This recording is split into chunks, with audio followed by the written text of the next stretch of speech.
नमस्कार, मैं रवीश कुमार पुणे गया था।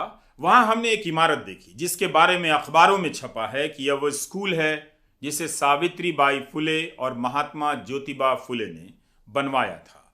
मौके पर रिसर्च के साथ नहीं गया, इसलिए सोचा कि रिपोर्ट दिखाने से पहले उन बातों को रखूं जो हम वहां जाकर रिकॉर्डिंग के दौरान नहीं कह सके।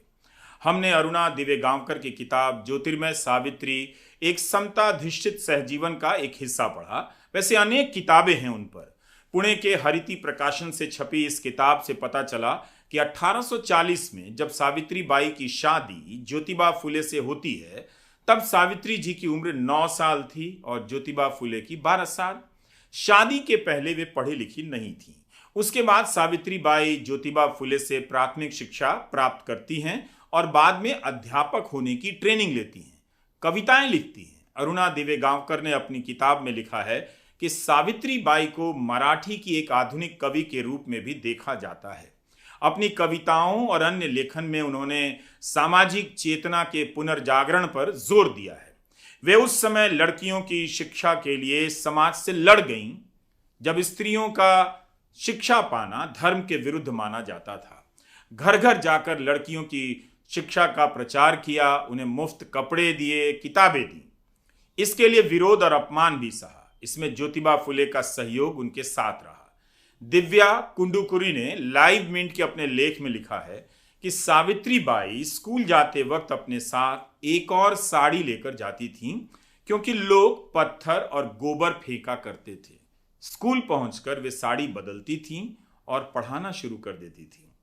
हम अपने सीमित रिसर्च से जान सके कि सावित्रीबाई और सगुनाबाई ने मिलकर पुणे के महारवाड़ा में लड़कियों को पढ़ाना शुरू किया। इसके कुछ समय बाद उसी शहर के भिड़ेवाड़ा के इस स्कूल के लिए तात्या साहब भिड़े नामक व्यक्ति ने अपने वाड़े में फुले साहब को जगह दी। हम इसी स्कूल की जर्जर इमारत में गए।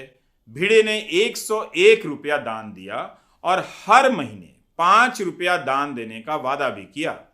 1848 में भिड़ेवाड़ा में लड़कियों के लिए पहला स्कूल खोला जाता है, जिस स्कूल में हम गए। यह स्कूल सभी के लिए खोला गया था।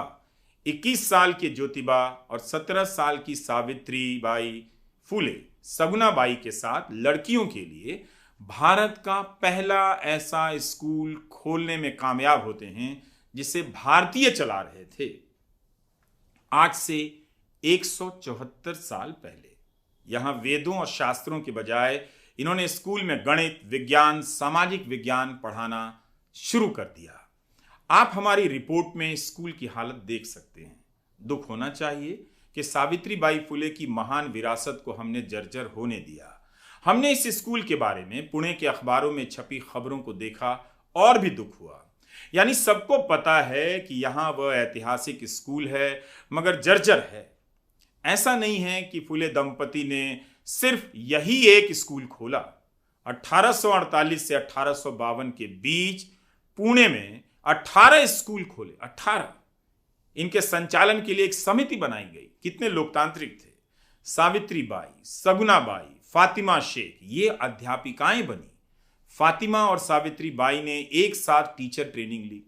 फातिमा भारत की पहली मुसलमान अध्यापिका बनती हैं। है ना कमाल का इतिहास। क्या हम सभी को आज और अभी इस स्कूल को फिर से खड़ा नहीं कर देना चाहिए? इस स्कूल को याद रखना एक सामाजिक राजनीतिक कार्य है, क्योंकि यह केवल स्कूल नहीं था। इस स्कूल की दीवारों ने समाज के भीतर की दीवारें गिरा दी, सभी लड़कियों के लिए पढ़ाई का नया रास्ता खोल दिया।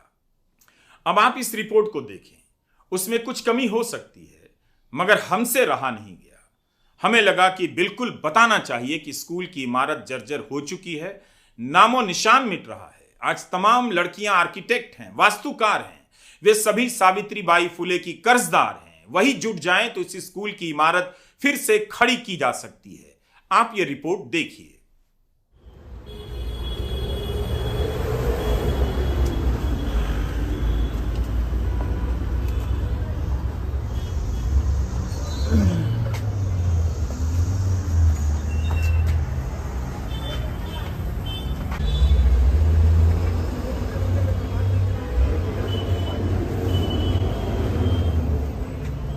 ये बोर्ड है, यहाँ स्कूल थी। 1 जनवरी 1848 को है। यहाँ पे ज्योतिबा फुले और सावित्रीबाई ने स्कूल बनाया था लड़कियों के लिए। ये आप ये कह रहे हैं कि ये बोर्ड बचा हुआ है, पर इसका तो कुछ करना चाहिए था। पूरी दुनिया में रेस्टोरेशन हो जाता है, इसका क्यों नहीं हो सकता है? इस जगह से मतलब अगर लोग देखें तो उन्हें कितना दुख होगा कि सावित्रीबाई फुले और महात्मा ज्योतिबा फुले के नाम पे कितनी राजनीति होती है, कितने लोग कस्में खाते हैं, और इन दोनों का कितना शानदार योगदान है। देश का पहला लड़कियों के लिए एक प्रॉपर स्कूल यहाँ बनाया था उन्होंने, सावित्रीबाई फुले ने यहाँ पे। और ये इस स्कूल की ऐसी हालत है कि कायदे से तो इस स्कूल को सोने चांदी से जड़ के बचा के रखना चाहिए था, लेकिन ये इस हालत में है कि सब खंडहर में बदल चुका है। बहुत दुखद है कि 1 जनवरी 1848 में 1848 तो 1857 से पहले भी ज्योतिबा फुले और सावित्रीबाई फुले ने यहाँ पर स्कूल बनाया था। इस जगह में अखबारों में पढ़ रहा था कि इसे राष्ट्रीय स्मारक बनाने के लिए तरह तरह के बयान दिए जाते हैं कि बनाया जाएगा, लेकिन दुकानदारों के साथ सहमति असहमति की बातें होती रहती हैं। लेकिन ऐसा भी क्या है कि दुकानें भी चलती रहती हैं और कोई बनाना चाहे तो ये इसे भी बना सकता था बिना दुकानों को हटाए हुए। तो वो हर चीज़ को दुनिया में इस तरह की पुरानी ऐतिहासिक इमारतों को संरक्षित किया गया है, तो ये क्यों नहीं किया जा सकता है? आप कल्पना कीजिए कि उस समय बिजली नहीं दौड़ रही है, बहुत सारी आज की सुविधाएं नहीं हैं, लेकिन उसमें से 2 शख्स ज्योतिबा फुले और सावित्रीबाई फुले स्कूल कायम करते हैं कि लड़कियों को तालीम देनी है, और इस जगह पे ये स्कूल बनाया जाता है। हमने नहीं सोचा था कि इस स्कूल की ये हालत होगी। मुझे लगा कि कुछ ठीक ठाक शक्ल सूरत में ये स्कूल यहाँ मौजूद होगा, लेकिन आप देख रहे हैं कि किस तरह से ये बताने लायक नहीं है। मतलब ये शर्म आ रही है कि ये इमारत इस हाल में है। ये किसी के लिए भी शर्म की बात है। मुझे लगता है कि लोगों ने कम देखा है। लोगों को ये देखना चाहिए कि इस हालत में क्यों है, और ऐसा क्या है कि हमारे पास इतने अच्छे अच्छे वास्तुकार हैं, शिल्पकार हैं, और पैसे की कोई कमी नहीं है इस देश में। तो यहाँ पर इसी रूप में बिना ट्रैफिक को परेशान किए हुए भी इस स्कूल को बहुत आराम से संरक्षित किया जा सकता है, और दुनिया में लोगों ने किया भी है ऐसी इमारतों को। लेकिन ये वाकई देख के मुझे बहुत दुख हुआ कि मैं इस रूप में देखूंगा जिस स्कूल के बारे में इतिहास में इतना कुछ पढ़ाया जाता है, इतने दावे किए जाते हैं। और आप देखिए तो ये सीढ़ी देखकर आने का जो रास्ता है, बहुत ज़्यादा दुख हुआ है कि इस तरह से आएंगे और इस तरह से ये चीज़ें बनी होंगी, और ये आने जाने का रास्ता है, मतलब ये पूरा बंद है। मतलब एक तरह से पूरा एक जो शानदार इतिहास है उससे भी तो आप वंचित रख रहे हैं, पूरे ज़माने को वंचित रख रहे हैं। जिस समुदाय ने प्रेरणा ली, जो सावित्रीबाई फुले का नाम जपता है और उनकी प्रेरणा से उन्होंने इतिहास में समृद्धि की विकास यात्रा तय की है, वो बराबरी की बात करने के स्तर पर पहुँचे। इतना बड़ा बदलाव और इतने बड़े बदलाव के प्रतीक ये दोनों शख्स की बनाए हुए स्कूल की ये हालत है, तब जब देश की राजनीति में कभी कभी स्कूल मुद्दा भी बन जाता है। काश ऐसा नहीं होता, ऐसा हमें देखने को ना मिलता तो अच्छा होता। इसे इस रूप में तो बचा कर रखा ही जा सकता था कि देख के गर्व होता और लोगों को पता चलता कि इस स्कूल का संबंध किन चीज़ों से है।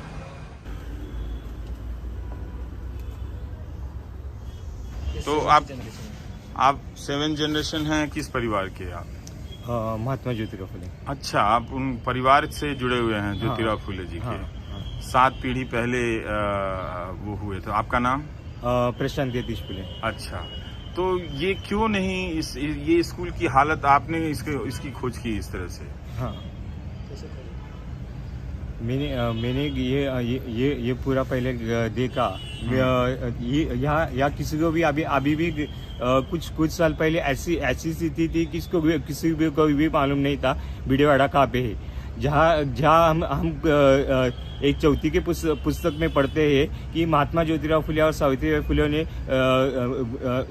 लड़कियों के लिए पहली पाठशाला शुरू की। पर आज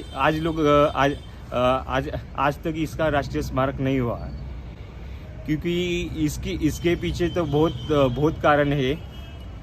लोगों को बताया जा रहा है कि ये जो नीचे के गाले धारक है वो इसको विरोध करे। उनको राष्ट्रीय स्मारक के कोई विरोध नहीं है। उनका कहना है हमारे बहुत पीढ़ों ने यहाँ दुकान चलाया है, हमारे को यही दुकान चाहिए। हमने अभी दूसरे यहाँ किया तो फिर से हमारे को पहले से स्टार्ट करना पड़ेगा पूरा बिजनेस। तो यहाँ दुकान भी चलती रहे, पूरा बिजनेस सेट है। बिल्कुल नहीं, उनके बिजनेस और उनकी दुकान भी यहाँ रह सकती है, लेकिन उसके बाद भी ये इमारत तो बन सकती है। हाँ, ना वो इसके बनने के लिए उनकी दुकान क्यों हटानी पड़ेगी? तो पूरा षड्यंत्र है ना, ये तो पूरा राजकारण है। राजकारण के कारण तो ये सब हो रहा है। आज तक बहुत आए, बहुत जनों ने आश्वासन दिया हम यह राष्ट्रीय स्मारक करेंगे, इतना निधि 500 हुआ है। अभी महानगर पालिका पुणे के महानगर पालिका में 8 कोटी की निधि अभी मंजूर हुआ है। जो बजट है पुणे महानगर के पालिका 8 करोड़ का पैसा इसके लिए बजट सैंक्शन हुआ है। पर अभी तक जो बजट है, यहाँ तो कोई सिक्योरिटी गार्ड नहीं है। यहाँ तो पहले बहुत सारे अवैध चीजें होती थी। यानी यहाँ तो दारू पीने को आते थे लोग, पत्ते खेलते थे, कुछ लोग यहाँ सोने को आते थे। ऐसी स्थिति थी। हमने जो यहाँ जो फरासखाना पुलिस स्टेशन है वहाँ जाकर कंप्लेन की ये की, और उसके बाद आज यहाँ ये जो होते थे अवैध चीजें आज नहीं हो रहे हो। तो ये मैं एक ऐतिहासिक इमारत के भीतर खड़ा हूँ। इस इमारत का संबंध भारत में तालीम की क्रांति से, ऐसे समाज में क्रांति से है, इन लड़कियों की पढ़ाई से संबंधित क्रांति से है, जब उन्हें पढ़ने पर कई तरह की सामाजिक बंदिशें थी। उन बंदिशों को चुनौती देने का काम किया सावित्रीबाई फुले ने और महात्मा ज्योतिबा फुले ने, और 1 जनवरी 1848 को यहाँ पर वो स्कूल बनाते हैं। लेकिन बहुत दुख की बात है कि 2022 के दिसंबर में इस इमारत में मैं खड़ा हूँ और ये इमारत जर्जर नजर आ रही है। बताया गया है कि राजनीति हो रही है, लेकिन नगर पालिका ने बजट का भी प्रावधान किया है, जो भी किया है। लेकिन इस हाल में किसी भी बहाने से ये स्कूल, ये इमारत, इसे देखकर बहुत दुख हुआ है। अच्छा हुआ कि मैंने देख लिया। अब लग रहा है ना देखते तो कम से कम इसका दुख ही ना होता कि हमने वो ना देखा। मगर अगर यहाँ नहीं आते और इसे देखता नहीं मैं, तो मैं बताने की स्थिति में नहीं होता कि हम कितनी महत्वपूर्ण ऐतिहासिक इमारत को गंवा रहे हैं। इस इमारत को बनाने के लिए तो सारे देश को जुट जाना चाहिए था और इसे वापस उस पुराने रूप में इसे खड़ा कर देना चाहिए था। कितनी अफसोस की बात है कि इस छोटी सी बात को कहने की जरूरत पड़ रही है। तो आपने स्कूल की इमारत देखी, उम्मीद है आपको दुख हुआ होगा, शर्म तो आनी ही चाहिए। साधारण लोग नहीं थे। सावित्रीबाई फुले और ज्योतिबा फुले ने अपने स्कूल में आने वाले बच्चों के माता पिता के लिए रात्रि पाठशाला भी शुरू की। फुले और सावित्रीबाई ने अन्य सहयोगियों के साथ मिलकर 1873 में सत्य शोधक समाज की स्थापना की। सामाजिक कुरीतियों के खिलाफ अभियान छेड़ दिया, जिसमें फातिमा शेख और सगुना बाई भी सहयोगी बनी। कुंडुकुरी ने अपने लेख में बताया है कि इन्होंने महिलाओं के अधिकारों के लिए कई तरह के मंच बनाए। अपने घर में ब्राह्मण विधवाओं की डिलीवरी के लिए सावित्रीबाई ने home for the prevention of infanticide खोला ताकि उनके बच्चे जीवित रह सकें। 1890 में फुले की मृत्यु के बाद सावित्रीबाई सत्य शोधक समाज के काम को आगे बढ़ाती हैं और 1893 में उसके वार्षिक सम्मेलन की अध्यक्षता करती हैं। यह अपने आप में क्रांतिकारी बात थी। इसकी तुलना इस बात से कीजिए कि कांग्रेस के किसी सेशन को पहली बार जब किसी महिला ने अध्यक्षता की, वो साल था 1917 और अध्यक्ष थी एनी बेसेंट। ज्योतिबा फुले और सावित्रीबाई फुले का जीवन बहुत छोटा रहा है, मगर इस छोटे से जीवन में उन्होंने कितना काम कर दिया। क्या इनकी विरासत को बचाने का काम तेज गति से नहीं हो सकता है? 1896 में बॉम्बे में प्लेग फैला था। सावित्रीबाई ने प्लेग का इलाज करने के लिए एक क्लिनिक खोल दिया। यहीं पर बीमारों की सेवा करते करते वे बीमार पड़ी और 10 मार्च 1857 के दिन गुजर गई। सावित्रीबाई, सगुनाबाई और फातिमा शेख की बदौलत ही आज की लड़कियों को पढ़ने का अधिकार मिला है। नींव इन्होंने ही डाली है।